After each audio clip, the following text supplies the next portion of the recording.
I'm Darius, 32, and I showed up at the Grand Plaza Hotel, wearing my best suit, genuinely excited to celebrate my parents' 40th anniversary. I had brought an expensive gift and rehearsed a heartfelt toast for hours. The security guard checked his list and frowned. Moments later, my father approached with a cold stare I'll never forget. "Sorry, you're not invited. Leave." When I tried to explain, there must be a mistake, he signaled to security. "Get this beggar out." What happened next would change our family forever. If you're watching this, drop a comment about the most hurtful thing a family member has done to you, and hit subscribe to join me as I share how I found my self-respect in the most unexpected way.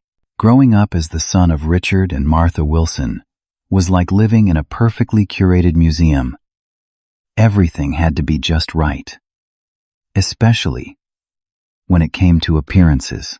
My parents built their real estate empire from scratch in the early 80s, turning a single property investment into Wilson Luxury Properties, a company that now manages over 50 high-end commercial and residential buildings across 3 states. Success came with a price, though. The business always came first, and family emotional connections came second, if at all. From an early age, I could tell the difference in how my parents treated me versus my younger sister Emma. She was the golden child, the one who showed interest in the family business from the moment she could talk. When other little girls wanted dolls, Emma wanted toy buildings and miniature for sale signs. I was different.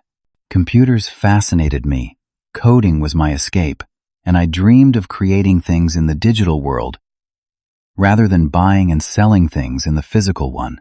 "When are you going to grow out of this computer phase?" Dad would ask during my teenage years, shaking his head as I showed him the website I had built from scratch. Mom would simply purse her lips, her disappointment evident. "Your sister is already learning how to calculate property appreciation values," she would remind me, as if Emma's accomplishments somehow diminished mine. Despite their disapproval, I pursued my passion, majoring in computer science at Boston University, while Emma attended my father's alma mater for real estate management. After graduation, I launched my career as a software developer at a tech startup while Emma stepped directly into the family business. The irony was that despite choosing a different path, I still contributed significantly to the family business. During my senior year of college, I created Wilson Connect, a comprehensive software system that revolutionized how my parents managed their properties. The system handled everything from rent collection to maintenance scheduling, payment processing to booking confirmations. It was my olive branch, my way of showing them that my skills had value too, even if they weren't exactly what my parents had envisioned.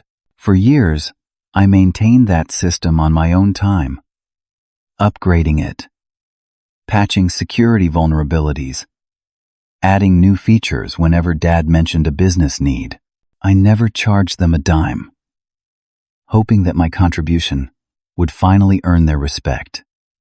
It never quite did.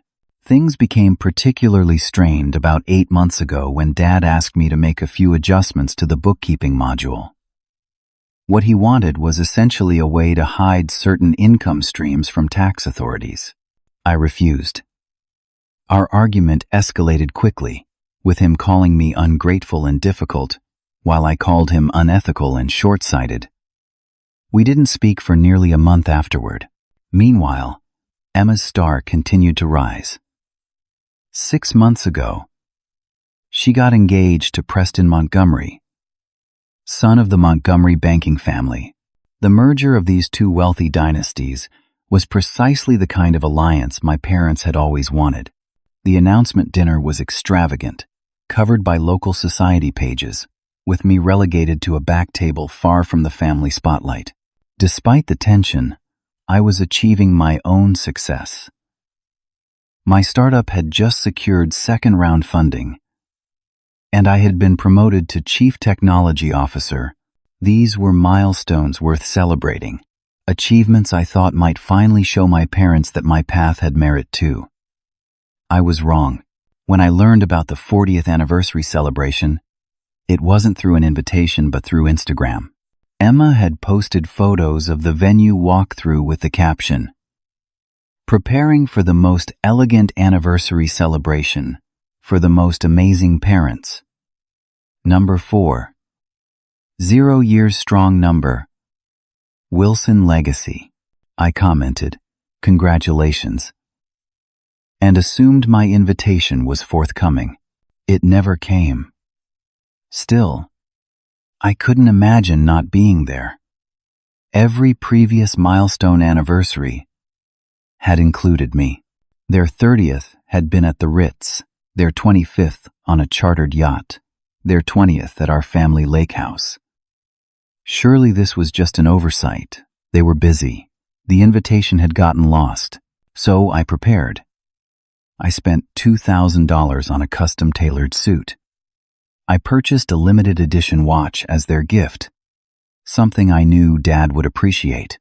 I even wrote a speech acknowledging their business success and expressing hope for our family relationship to strengthen. I made dinner reservations at an exclusive restaurant for the following night, planning to invite them for a more personal celebration where we could perhaps bridge some of our differences. I truly believed that this anniversary might be the turning point, the moment when my parents would finally see me as an adult worthy of their respect, not just the son who had disappointed them by choosing a different path. As I finished getting ready on the night of the celebration, I felt genuinely hopeful. I adjusted my tie, practiced my smile one last time, and headed to the Grand Plaza Hotel, completely unaware that I was driving straight toward one of the most humiliating moments of my life. The Grand Plaza Hotel stood illuminated against the evening sky, its marble facade glowing with subtle uplighting that highlighted its neoclassical columns. Luxury cars lined the circular driveway, valets hurrying to accommodate the steady stream of arrivals. I handed my keys to a young attendant, who gave me a claim ticket with a respectful nod. "Beautiful night for a celebration, sir," he said. "Yes, it is," I replied, feeling a flutter of anticipation as I straightened my jacket. The hotel lobby was impressive on an ordinary day, but tonight it was transformed. A trail of elegant ivory rose petals and tea lights in crystal holders marked the path to the grand ballroom. A large, ornate sign read "Celebrating Richard and Martha Wilson, 40 extraordinary years." I recognized several of my parents' business associates entering ahead of me, the men in tuxedos, the women draped in designer gowns and jewelry that caught the light. I followed them toward a check-in table where 2 staff members were verifying guests against an attendance list. "Good evening," I said when it was my turn. "Darius Wilson. I'm Richard and Martha's son." The young woman smiled and began scanning her tablet. Her smile gradually faded as she scrolled further. "I'm sorry, sir. I don't see your name here," she said, glancing uncomfortably at her colleague. "There must be a mistake." "I'm Darius Wilson," I repeated, my voice steady despite the first twinge of unease. "Richard and Martha are my parents. This is their anniversary celebration." "One moment, please," she said, stepping away to consult with a supervisor. While waiting, I spotted the Montgomerys arriving, Preston's arm wrapped possessively around Emma's waist. She wore an elegant blue gown that matched my mother's preferred color palette. They bypassed the check-in table entirely, greeted warmly by staff who clearly recognized them immediately. The check-in attendant returned with a security guard, a tall man with a sympathetic but firm expression. "Sir, I'm afraid your name isn't on the guest list," he explained quietly. "Would you like me to check with the hosts?" "Yes, please," I replied, now feeling a cold weight settling in my stomach. The security guard spoke into his radio, and within minutes, I saw my father approaching from inside the ballroom. His tuxedo was impeccable, his posture rigid, his expression unnervingly cold. I smiled, ready to laugh about the mix-up, but the look in his eyes stopped me. "Dad," I began, "there seems to be some confusion with the guest list." "There's no confusion," he replied, his voice low but perfectly audible to those nearby. "You're not invited, Darius. Please leave." The words hit me like a physical blow. "What?" "Dad, this is your 40th anniversary. I'm your son. This is a private celebration for people who support our family values and business," he continued, glancing around at the onlookers who were trying to pretend they weren't listening. "You made your position quite clear during our last disagreement." I noticed my mother standing several yards behind him, wearing a shimmering silver gown, her expression blank as she deliberately looked away. Emma hovered nearby, meeting my eyes briefly before finding something fascinating to discuss with Preston. "Dad, can we talk about this privately?" I asked, feeling my face flush with embarrassment as more guests arrived, forcing their way past our uncomfortable scene. "There's nothing to discuss. You should go," he insisted, then turned to the security guard. "Please, escort him out." I stood my ground, desperation rising. "Mom?" I called past him. "Mom, are you really going to let this happen?" She finally looked at me, her perfectly made-up face betraying nothing. Then she simply turned and walked back into the ballroom without a word.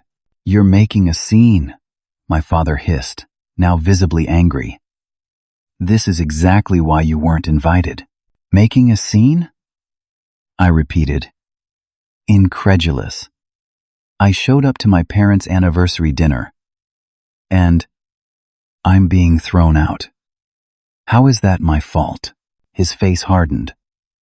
"Security," he called more loudly. "Get this beggar out of here. He's disturbing our guests." Beggar. The word echoed in my mind. My own father had just called me a beggar in public, in front of people who knew me, who knew I was his son. 2 security guards now flanked me, not touching me, but making it clear I needed to leave. "Sir, please come with us," one said quietly. I looked past them to the ballroom entrance, where I could see tables beautifully decorated with white orchids and silver candelabras. A string quartet played softly, champagne flowed, and there was my family, already turning their backs, rejoining their celebration as if I had never existed. "Fine," I said, my voice surprisingly steady, despite the hurricane of emotions inside me. "I'll go." The walk through that lobby was the longest of my life. Every step felt like walking through molasses. My expensive shoes suddenly too tight. My tailored suit suffocating. Guests continued to arrive, some recognizing me with confusion as I was escorted out by security. "Isn't that their son?" I heard someone whisper. "Must be some family drama," another replied. Outside, the same valet who had taken my car looked confused as I requested it back so soon. The security guard stood watching until my vehicle arrived. "Sorry about this, sir," one of them said quietly when we were out of earshot of the other guests. I didn't respond. I couldn't. I got into my car, placed the unwrapped anniversary gift on the passenger seat, and drove away from the glittering hotel, my vision blurring with tears I refused to shed until I was completely alone. The drive home passed in a blur. Twice I had to pull over when my hands shook too badly to steer properly. At one point, I nearly rear-ended a car stopped at a red light, slamming my brakes at the last second. The driver honked angrily, but the sound seemed distant, unimportant compared to the words still reverberating through my head. "Get this beggar out." My own father, in public. I parked haphazardly in front of my apartment building and sat motionless, engine still running, for nearly 10 minutes. The watch I'd bought them lay in its velvet box on the passenger seat, an expensive symbol of a relationship that apparently didn't exist. $4,200 for a gift they'd never see. I laughed bitterly at the irony. Inside my apartment, I moved on autopilot, hanging up my suit jacket, loosening my tie, pouring myself 3 fingers of whiskey. The alcohol burned going down, but did nothing to numb the humiliation and hurt. Without conscious decision, I found myself opening the bottom drawer of my desk, where I kept old family photos. There we were on my 10th birthday, my father's hand resting stiffly on my shoulder, his smile not quite reaching his eyes. Another from my high school graduation, my parents standing slightly apart from me, my mother checking her watch. My college graduation, where they had arrived late and left early, claiming an important business dinner. I flipped through more recent photos, the family Christmas card from last year, with Emma prominently positioned between our parents while I stood slightly off-center. The dinner celebrating the company's 30th anniversary, where my father had acknowledged everyone who contributed to its success except me, despite the fact that my software system had increased their operational efficiency by 40%, pattern after pattern of subtle exclusion and dismissal that I had normalized, excused, and rationalized away. Until tonight, when there was no more room for interpretation, the message had been delivered with crystal clarity. I was not wanted. My phone buzzed with a text from my best friend Marcus. "Hey man, how was the big anniversary thing? Survive the Wilson family politics?" I called him immediately. His voice was like a lifeline to reality. "That bad, huh?" he asked after my prolonged silence. "They threw me out," I said flatly. "What? Like, you guys had a fight or something?" "No fight. I wasn't invited in the first place. Showed up anyway. Dad had security escort me out. Called me a beggar in front of everyone." Marcus was quiet for a beat too long. "Shit, Darius. I actually heard something about you not being on the guest list. Emma mentioned it to Alexis last week. I thought it was just gossip." The betrayal cut deeper. Marcus was dating Alexis, who worked with Emma. They knew. Other people knew I wasn't invited. Yet no one had warned me. "Who else knew?" Marcus sighed. "I don't know, man. I really thought it was just a misunderstanding."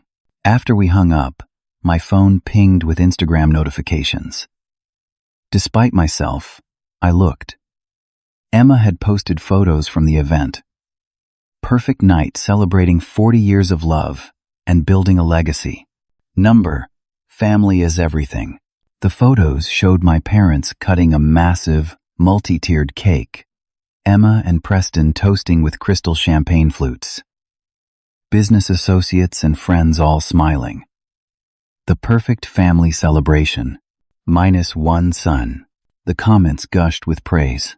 Such a beautiful family. Relationship goals. The Wilson family legacy continues. Each comment was like salt in an open wound. The carefully curated public image versus the reality I had just experienced created a cognitive dissonance that made me physically nauseous. I typed out a text to Emma. "Why didn't you tell me I wasn't invited?" The message showed as delivered, but remained unread. I sent another. Was it too much trouble to give me a heads up before I humiliated myself? Still no response. Sleep was impossible that night. I alternated between pacing my apartment and lying in bed, staring at the ceiling, replaying every moment of the evening, then spiraling back through years of similar, if less extreme, rejections. As dawn broke, I sat at my kitchen table with untouched coffee, a notepad filled with scribbled thoughts in front of me. The hurt had crystallized overnight into something harder, clearer, Anger, yes, but also resolve. For years, I had maintained their business systems for free, hoping that my contribution would eventually earn their respect and appreciation. I had made myself available for technical emergencies at all hours. I had personally financed upgrades that had saved them hundreds of thousands in operational costs. And in return, I was the beggar, the outsider, the disappointment. Something had to change, and it wouldn't be me contorting myself any further to meet their impossible standards. A strange calm settled over me as I realized that I still held significant leverage through the systems I had built and maintained. Systems they took completely for granted. I opened my laptop and began taking inventory of exactly what I controlled and what it would mean if I simply stopped. The morning light filtered through my blinds as I sat at my desk, my third cup of coffee growing cold beside me. My laptop screen glowed with multiple windows open. The Wilson Connect admin dashboard, my email, a spreadsheet detailing every system and service I provided to my family's business, and a blank document titled Service Termination Notice. I had spent years building, maintaining, and upgrading the digital infrastructure that allowed Wilson Luxury Properties to function smoothly. Now I was taking inventory of exactly what that entailed and what it would mean if I stepped away. The property management system processed over $2 million in monthly rent payments. The maintenance request portal handled hundreds of tenant issues weekly. The booking platform coordinated everything from building viewings to family vacations. The accounting module that I had refused to compromise tracked every dollar coming in and going out. I scrolled through upcoming scheduled events and payments. My eyes widened as I realized just how many family expenses were still being automatically processed through accounts I had set up and managed. There was the anniversary trip to the Maldives, $32,000 for the overwater bungalow, private excursions, and premium airfare. Fully paid and confirmed through the system I maintained. The yacht party scheduled for next month to entertain top clients and celebrate the Montgomery Wilson engagement. $18,000. Deposit already processed through my payment portal. The private jet booking for the annual family vacation to Aspen. $12,000. Arranged through my travel module. In total, $62,000 of luxury expenses that I had effectively been subsidizing by providing free technical services. Services that would typically cost hundreds of dollars per hour if they contracted them commercially. I leaned back in my chair, considering my options carefully. I had no desire to damage their business or harm innocent employees or tenants. I wasn't looking to commit sabotage or anything illegal. I simply wanted to stop being taken advantage of, to stop providing valuable services for free to people who didn't even want me at their celebration. My decision crystallized. I would not destroy anything, but I would no longer volunteer my expertise. No more free technical support. No more midnight emergency fixes. No more subsidizing their luxury with my unpaid labor. I began methodically working through the list. First, the Maldives trip. I logged into the travel portal and processed a cancellation. Booking terminated by system administrator. The confirmation read, refund minus cancellation fee processed. Next, the yacht party. A few clicks, another cancellation. Event reservation canceled, per administrator action. Another refund notification. The private jet booking. Canceled. Charter terminated due to administrative action. One by one, I withdrew the technical support that had silently upheld their lifestyle of luxury. With each cancellation, I documented the action in a professional, emotionless log. This wasn't about revenge. It was about business, about finally valuing my own time and expertise. I drafted formal emails to the various service providers to whom it may concern. This notice serves to inform you that Darius Wilson will no longer be providing technical support or system administration services for Wilson Luxury Properties effective immediately. All previous arrangements requiring my personal technical intervention should be considered terminated. I set up an automated response for my technical support email address. Thank you for your message. Please be advised that Darius Wilson is no longer providing technical consulting services for Wilson Luxury Properties. For urgent matters, please contact a commercial IT support provider. I wrote a formal letter of resignation from all family business involvement. Dear Wilson Luxury Properties Board of Directors, please accept this letter as formal notification that I am terminating all voluntary technical support services previously provided to Wilson Luxury Properties and associated family accounts. Throughout the process, I was careful to ensure all my actions were legal and documented. I wasn't destroying data. I wasn't sabotaging systems. I was simply removing my personal support from the equation, support that had never been formally contracted or compensated. As I worked, my phone began to vibrate continuously, first with text message notifications, then with incoming calls. I silenced it without looking. Whatever crisis was beginning to unfold could wait until I had completed my task. By midday, I had methodically untangled myself from every aspect of their technical infrastructure. I had changed administrative passwords, documented all changes, and provided basic instructions for transitioning to commercial support services. The final step was to pack up the physical backup drives I maintained at my apartment and prepare them for courier delivery back to the main office. Even in my anger, I ensured all company data was preserved and returned. This wasn't about destruction, it was about boundaries. With everything complete, I finally checked my phone. 36 missed calls in the span of 3 hours. 15 from my father's number, 8 from my mother, 10 from Emma, 3 from the family lawyer. The voicemails started professionally concerned and quickly escalated. Darius, there seems to be an issue with the travel bookings.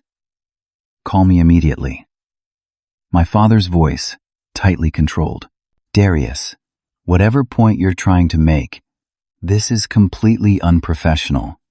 Call me back now. More tension. Darius Wilson. Fix this immediately, or there will be serious consequences. Full rage now. My mother's messages were more manipulative. Darling, we need to talk about last night. There's been a misunderstanding with the systems too. Please call.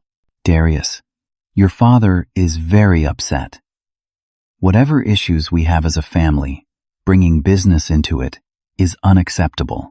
Think about what you're doing to this family right now. Is this really how you want things to be? Emma's ranged from confusion to panic. Darius?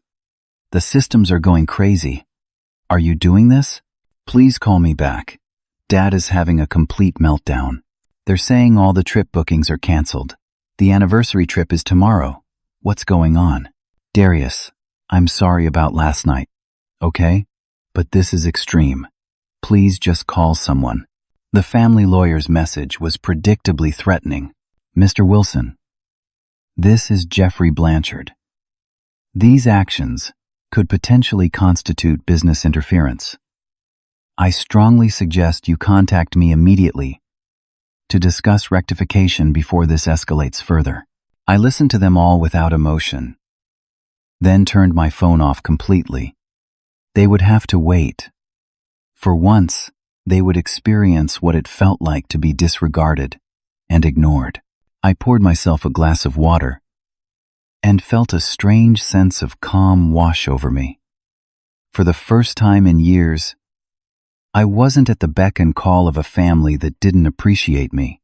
I wasn't desperately seeking approval that would never come. I was simply Darius Wilson, software developer, standing on his own terms. And it felt remarkably liberating. When I turned my phone back on the next morning, the notification storm was overwhelming. Beyond the previous day's 36 missed calls, there were now 64 additional missed calls, 87 text messages, 26 voicemails, and 41 emails. I scrolled through the texts, watching the progression of family crisis unfold in real time. From Dad, 7:18 a.m. The Maldives trip is showing as canceled. Fix this immediately. From Dad, 7:49 a.m. We're at the airport. The tickets are canceled. What the hell is going on? From Mom, 8:22 a.m. Darius, please. Your father is having a fit at the airport. The anniversary trip is ruined. From Emma, 9:15 a.m. Mom is crying in the airport bathroom. Dad is threatening to sue the travel agency. This is a disaster. From Dad, 10:06 a.m. The agency says, you canceled everything. As the system administrator, call me now. The messages continued, documenting their gradually dawning realization that this wasn't a glitch or a mistake, but a deliberate withdrawal of my services. I listened to a sampling of the voicemails, each more desperate than the last.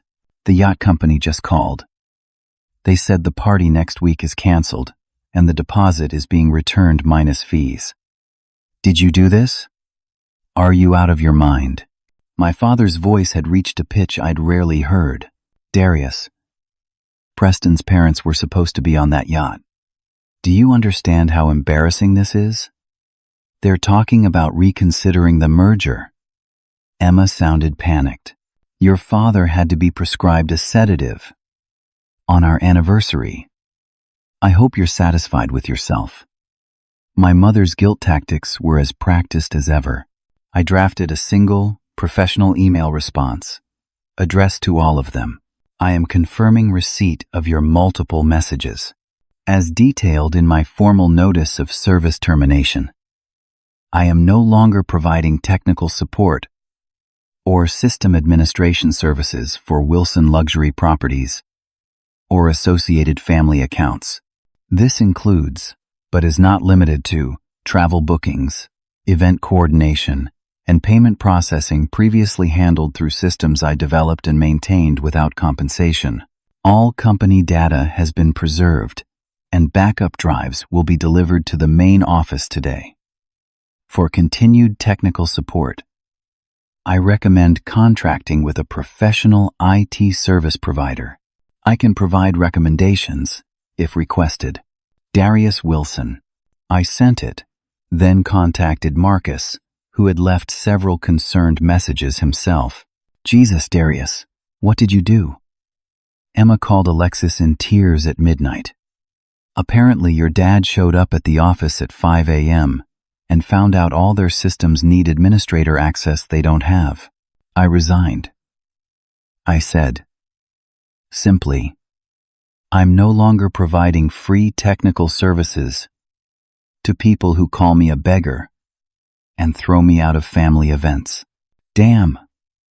Marcus whistled. That's actually kind of badass. Are you okay though? I'm better than I've been in years, I replied, surprising myself with how true it felt. It's like I've been carrying this weight, trying to earn their approval, and I finally just put it down. Throughout the day, reports filtered in through various channels. The family lawyer sent a formal letter demanding immediate restoration of all services, thinly veiling threats of legal action. I forwarded it to my own attorney with a request to review my position. My cousin Tyler, who worked in the accounting department, texted, Dude, it's chaos here. Your dad threw a stapler through a window. The IT consultants they emergency hired say it'll take weeks to get full access to everything. What happened? A former college classmate, who now worked for the Montgomerys, messaged me on LinkedIn. Hearing some wild stuff about the Wilson Montgomery yacht party being canceled. Anything to do with you? By evening, my attorney had confirmed what I already knew.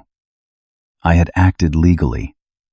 The systems I created were my intellectual property, voluntarily shared with the family business, but never formally transferred. My technical support had been provided voluntarily, without contract or compensation. I had preserved all data and returned all physical assets. Legally, I was in the clear. I drafted a formal response to the lawyer, asserting my position and making it clear that any legal action would be vigorously defended. I included documentation of years of unpaid technical services valued conservatively at over $300,000. The next morning, I rented a hotel room under an alias, not because I was hiding, but because I needed space to think without interruption. I wasn't ready for the inevitable confrontation yet. I needed time to cement my resolve. From this temporary sanctuary, I continued monitoring the situation through trusted sources. My father had apparently hired an emergency IT team at triple their usual rate. The anniversary trip had been rebooked at significant additional expense. The yacht party had been hastily relocated to a less prestigious venue available on short notice. More surprisingly, I began receiving messages of support from unexpected quarters. My grandmother Ruth called, leaving a simple message. "It's about time someone stood up to Richard. Call me when you're ready to talk." My uncle James, who had his own history of conflict with my father, emailed, "Heard you finally stopped being the family tech support. Good for you. Let me know if you need anything." Even one of the longtime maintenance supervisors reached out through LinkedIn. "Mr. Darius, don't know what happened with the family, but your system made my job possible for years. Just wanted to say thanks. This unexpected support strengthened my resolve.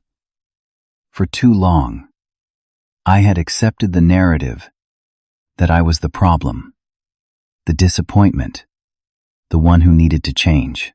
Now I was beginning to see that others had recognized my value, even when my immediate family hadn't. After 2 days of strategic silence, I sent a brief text to Emma. "I'm safe and well. Not discussing anything until I'm ready." Her reply was immediate. "Dad's going to disown you if you don't fix this." I laughed out loud at the empty threat. "Can't disown someone who is already thrown out," I replied. Then turned off notifications from her number. That evening, as I sat in the hotel restaurant having dinner alone, my phone rang with an unfamiliar number. "Curious," I answered. "Darius?" "It's Ruth. Your grandmother," came the familiar voice. "Don't hang up. I'm not calling as a family ambassador. I want to see you. On my terms, not theirs." Grandmother Ruth had always been different from the rest of the family. More genuine. Less concerned with appearances. I agreed to meet her for breakfast the next day.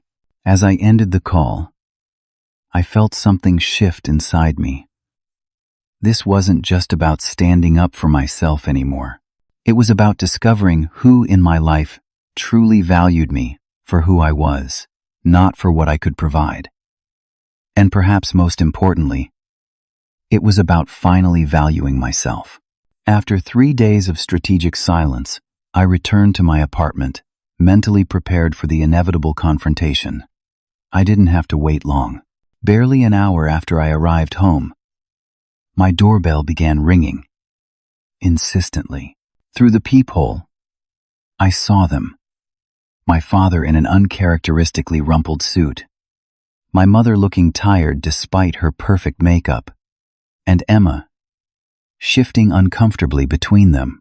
I opened the door but blocked the entrance. "Yes?" My father immediately pushed forward. "We need to talk. Now." "Not like this," I replied calmly. "If you want to talk, we can meet at the cafe down the street in 15 minutes. Public place. Neutral ground." His face flushed with anger, but my mother placed a restraining hand on his arm. "Fine," she said. 15 minutes.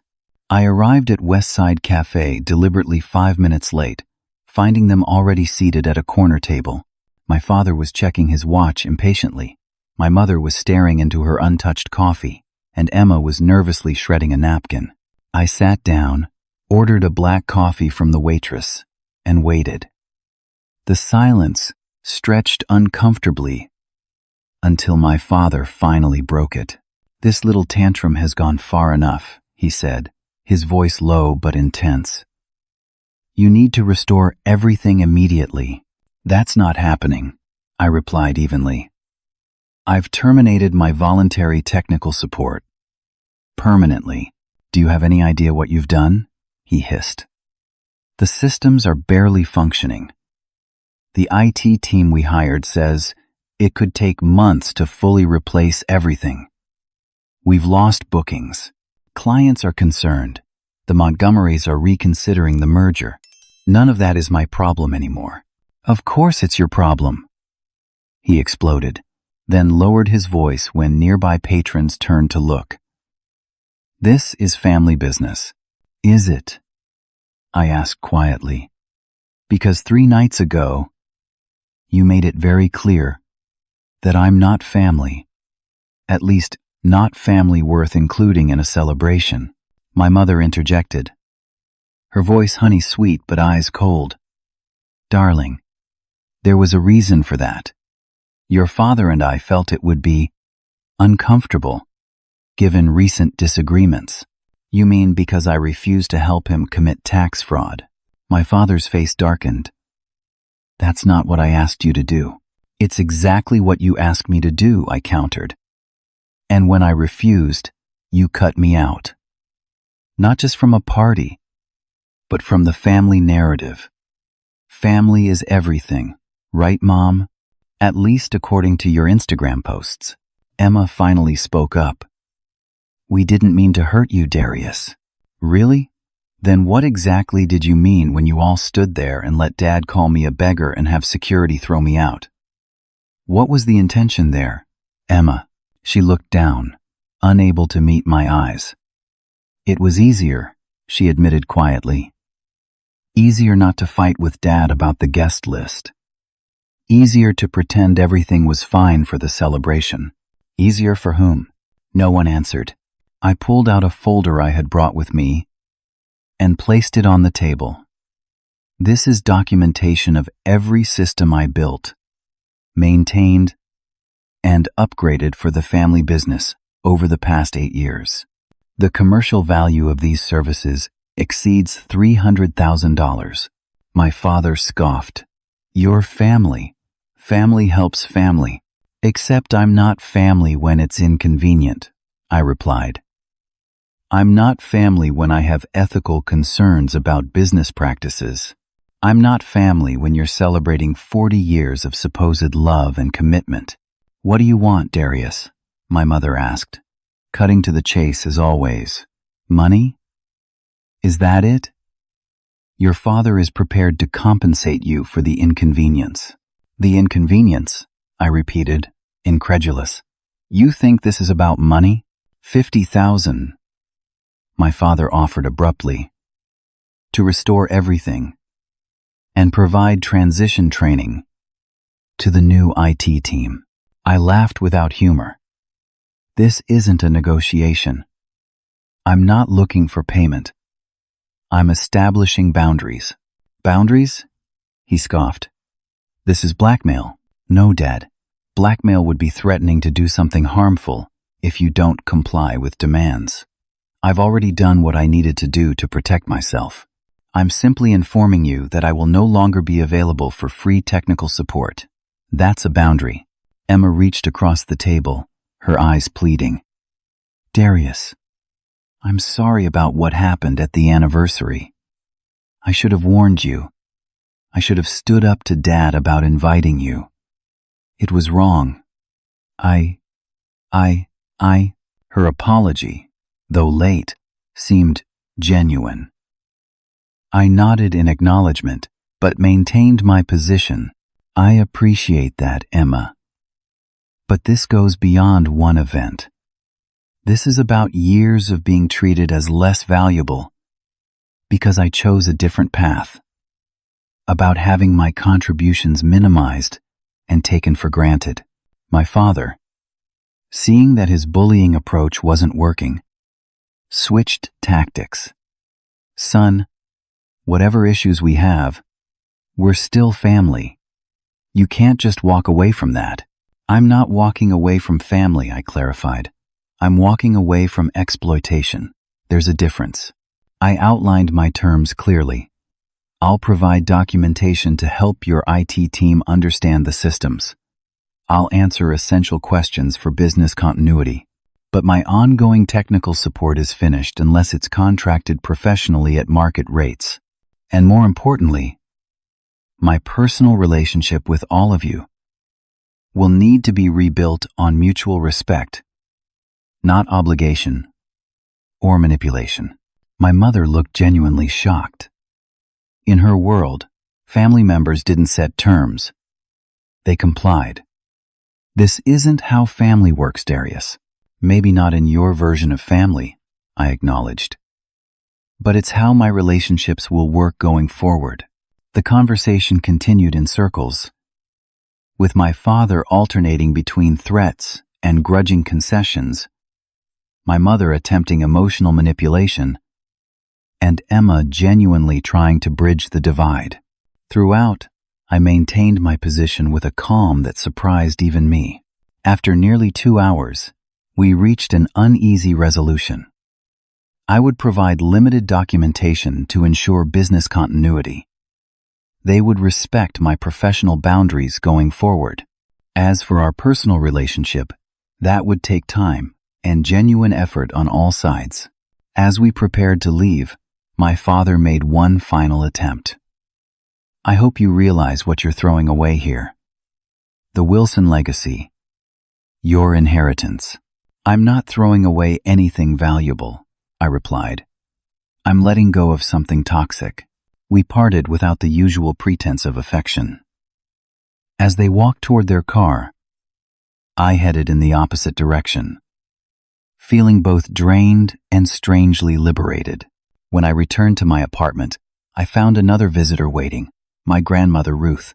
At 82, she still carried herself with dignity and purpose, her silver hair neatly styled, her eyes sharp and knowing. So, she said as I invited her in, you finally stood up to Richard. You knew they were here? She nodded.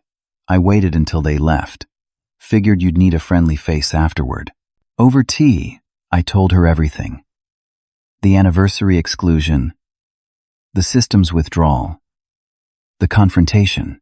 She listened without interruption, then said simply, your grandfather would be proud. Really? I was surprised. Grandpa Wilson had been a successful businessman himself. William believed in ethical business and genuine family ties, not just the appearance of both, she explained. He worried about what Richard was becoming long before he passed. She patted my hand. What you did took courage. Darius, standing up to family is harder than standing up to strangers. And sometimes, it's necessary for everyone's growth. Her validation meant more than I could express. Here was someone who had known my father his entire life, who understood the family dynamics from their beginning, affirming that my boundaries were not just reasonable, but necessary. They might never change, she warned me gently. Richard especially, you need to be prepared for that possibility. I am, I assured her, realizing it was true. This wasn't about changing them. It was about changing how I respond to them. She smiled, a hint of mischief in her eyes. Well, you certainly got their attention. Sometimes a good shock is the only thing that cuts through denial. As she prepared to leave, she hugged me tightly. Remember, family is more than blood and obligation. It's about mutual respect and genuine care. Never settle for less, no matter who's offering it. After she left, I sat in my quiet apartment, processing everything. The confrontation had gone almost exactly as I expected. Yet I felt different than anticipated.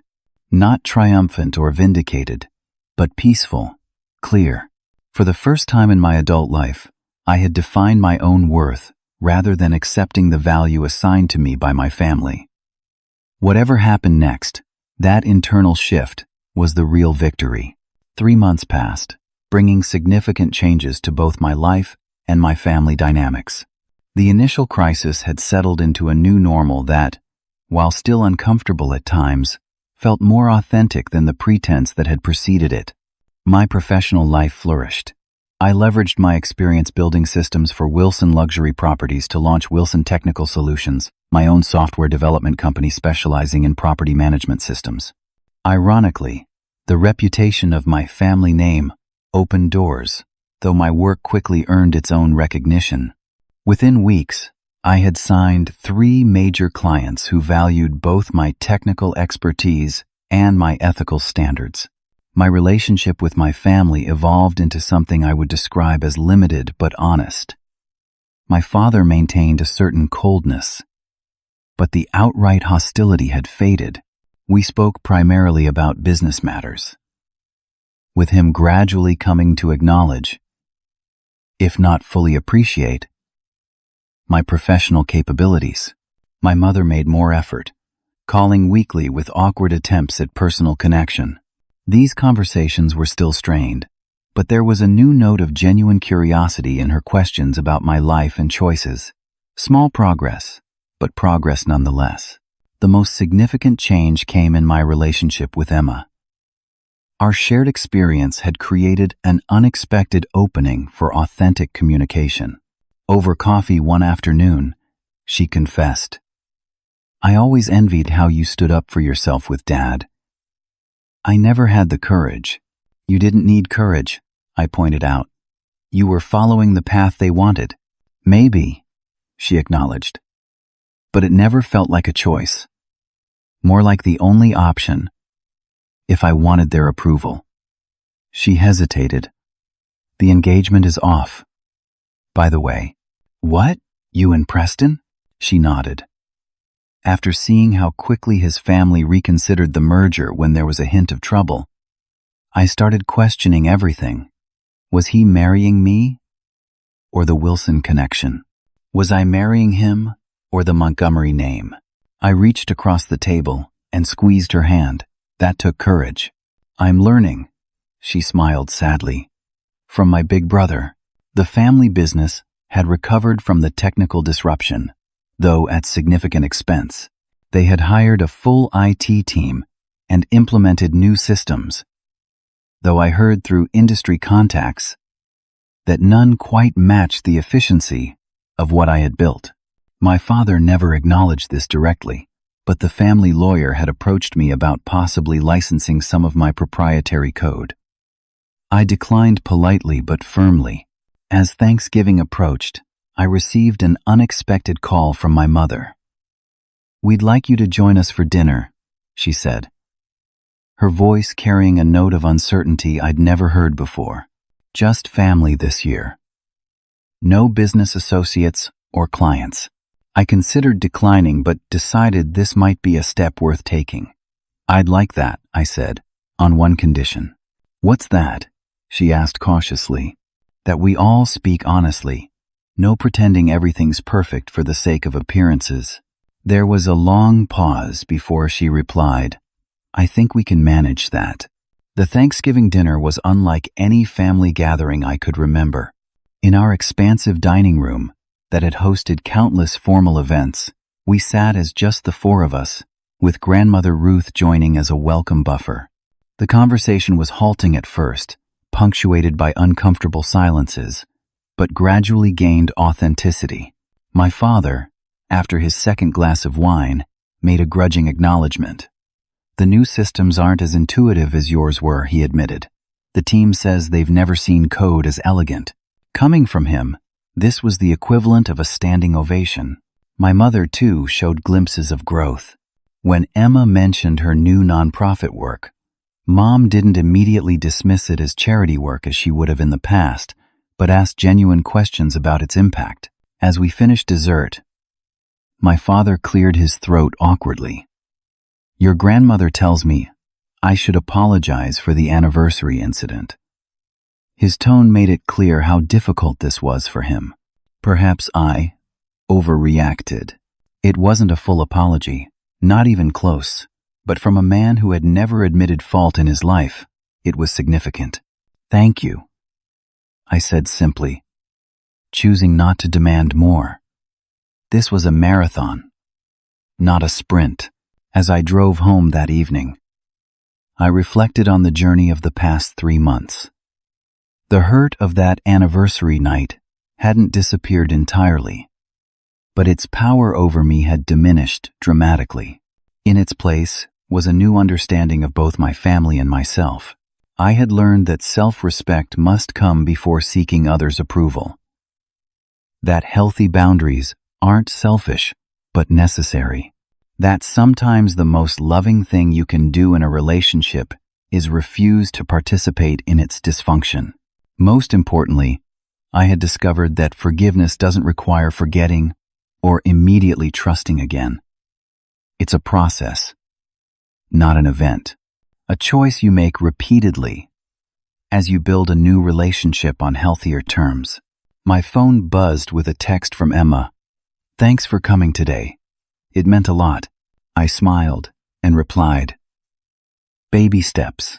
And that was the truth of it. The journey toward authentic family relationships wouldn't be completed in a single confrontation or a holiday dinner. It would unfold over years, with progress and setbacks, moments of connection, and inevitable disappointments. But for the first time, I was walking that path as an equal, not as the family disappointment desperate for approval. The son who had been called a beggar and thrown out of an anniversary celebration had found something more valuable than inclusion in a dysfunctional system. He had found his voice, his boundaries, and ultimately, his freedom. If there's one thing my journey has taught me, it's that true family isn't defined by obligation or shared DNA, but by mutual respect and genuine care. Sometimes you have to lose what you thought was family to discover what family truly means. Have you ever had to set difficult boundaries with loved ones? How did it change your relationship? Share your experiences in the comments below. And if this story resonated with you, please hit that subscribe button and like this video. Your support helps me continue sharing these personal journeys of growth and self-discovery. Thank you for listening. And remember, your worth isn't determined by those who fail to see it.